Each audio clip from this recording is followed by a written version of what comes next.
What's up, gang? We're here for another episode of Pokemon Go. So today, of course, on my day off, it's raining cats and dogs outside. So we're going to go ahead and explore some facts and fictions about Pokemon Go. If your workplace is anything like mine, everyone talks about their theories about this and that, and it's all built on myth and legend, and no one actually knows hardly anything. Let's kick this thing off with a bang. First things first, 3-step glitch. Who isn't frustrated with that? You see a silhouette of some glorious Pokemon, you can't actually get to it till it disappears? Well, no worries. Within the week, Niantic should have that fixed. In fact, that's false. The truth is, there's evidence that shows that Niantic is intentionally turning off the 3-step tracking system. Reason being, it's such a drag on the servers and they're having enough trouble keeping the game up and running. Now, I actually don't find any fault with that. I'd rather be able to play the game than actually be able to use all of its features. I know it's a double-edged sword, guys, but what's more frustrating? Not being able to catch anything or not being able to play the game altogether?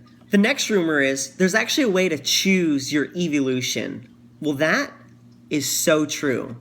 The way it works is prior to evolving your Eevee, you're going to need to nickname it. And whatever you nickname it is going to determine which direction you go. For example, if you nickname your Eevee Sparky, whenever you evolve it, you're going to get a Jolteon. Whenever you nickname it Pyro, you're going to get a Flareon. And whenever you name it Rainer, you're going to get my beloved Vaporeon. Something you need to keep in mind when you use this trick is you can't name every single one of them Rainers and get 45 Vaporeons. It only works once, guys. So choose wisely. Don't use this trick to evolve your 130 Eevee because it's going to be a complete waste when you have a level 600 Eevee in like 3 days. The next rumor I see floating around on the web is that companies will actually be given the chance to sponsor certain plots of land and go ahead and put their logo on it. Guys, that is so false. There is a picture floating around, and it's actually totally fictitious. I heard you can purchase a Pokestop, and you can also purchase a gym, but logoing plots of land is not in the plans yet. Here's another really important one, guys. Hatching an egg is as easy as just walking around in circles. That's actually false. Niantic actually released details about how its GPS tracking system works, and the way it works is it only updates every 60 seconds. So let's just say you're walking around in a circle. You start here, you walk. 60 seconds later, you stop here. Well, actually, the way that their system works, they think that you walked from here to here. You didn't get credit for the rest of this. So the most efficient way to hatch an egg is to travel in a straight line. Anything more, anything less, zigzags, you're not going to get credit for it. The most exciting thing I've heard recently was that Mewtwo was spotted in a park in Japan. Thousands of players converged on it just to find out they needed a Master Ball. That's so false. It was actually a prank played by Niantic Twitter account, and it was a complete letdown. The next rumor we need to clarify is the mechanics of throwing a Pokeball has been released. So the smaller the circle and the closest to the center are going to determine your likelihood of catching that Pokemon. That's so...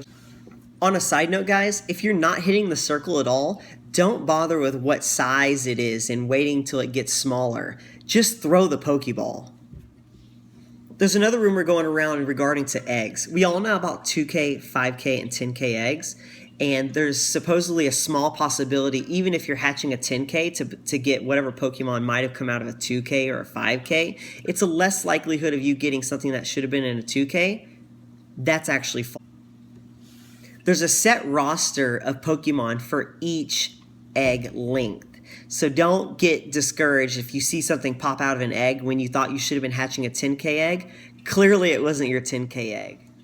Niantic released facts about how high you can level up as a trainer. I'm not anywhere close to that, so I don't really care. But what they're trying to tell us is you cap out at level 40. Well, guys, that's true. And I actually did a little bit of math. It's 20 million experience points to get from level 1 to level 40. And it gets exponentially more difficult the higher you get. So keep grinding, guys. Thanks for watching, guys. I'm glad we were able to have a little bit of fun on a rainy day outside. If you guys enjoy what you're seeing here, give me a thumbs up. If you're digging it and you want to see more of it, go ahead and subscribe. If there's any questions, any rumors that you're hearing out there and you're really not sure what to believe, go ahead and leave it down in the comments section. And if this becomes a big hit, we'll go ahead and make this a weekly reoccurring event. Thanks again, guys. Catch you later.